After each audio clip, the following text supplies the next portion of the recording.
Prokuroria e posaçme kundër korrupsionit dhe krimit të organizuar ka vendosur të shtyjë edhe për 3 muaj të tjerë hetimet ndaj ish-ministres së infrastrukturës dhe energjisë, njëherëzi edhe ish-zëvendës kryeministres Belinda Balluku.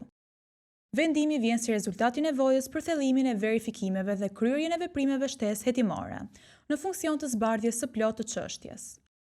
Organi i akuzës kërkon më shumë kohë për të administruar prova të reja dhe për të avancuar me procedurat hetimore që lidhen me këtë dosje. Një burim i besuar i tha gazetarit të Publik Media se oficerë të BKH-s kanë zbuluar fakte të reja që do të rëndojnë dosjen penale për Belinda Ballukun. Edhe pse Balluku është larguar nga funksionet ekzekutive dhe aktualisht ushtron vetëm mandatin e deputetes në Kuvendin e Shqipërisë, ajo shfaqet çdo ditë në rrjetet sociale me takime me strukturat e PS-s në qarkun e Fierit. Më herët, kërkesa e SPAK për heqjen e imunitetit parlamentar dhe arrestimin e saj nuk mori miratimin e shumicës parlamentare, duke u rrëzuar përmes votës në kuvend. Sa i takon akuzave, ish-zyrtarja e lartë dyshohet për shkelje të barazisë në tendra dhe ankande publike, vepër që pretendohet se është kryer në bashkëpunim.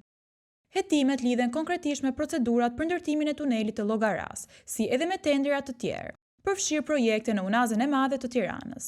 Çështja mbetet në zhvillim, ndërsa SPAK pritet të përcaktojë në vijim hapat e mëtejshme bazuar në rezultatet e hetimeve të zgjeruara.